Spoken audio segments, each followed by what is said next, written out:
Napalaos tiya panagyaman ni Ismail Ali, a presidente iti Ilocos Norte United Muslim Association, gapo tiya pan nakaelektar na akas regional president iti Salam Police Advocacy Group.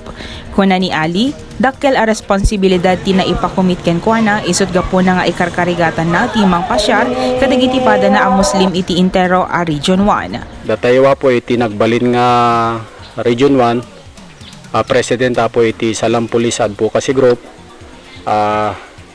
Taos puso kaming nagpapasalamat at taos puso kaming susuporta sa programa po ng PNP, lalong-lalo na po sa anti-illegal drugs at sa anti-terrorist group activities.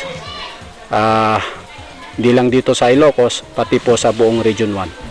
Nagyamanan pa ni Ali kadagiti opisyal ti Philippine National Police iti Ilocos Norte gapo iti talekdaken kuana amang suportar kadagiti programa ti kapulisan kung runana iti kampanya kontra terrorismo. Like man nga gundaway deto yapo iti PNP Region 1 apo nga isuda apo iti nagprocess deto election nga dimmalan kada kami nga iso nga syakti nakatugaw nga presidente iti Region 1 apo iti Salam Police Advocacy Group.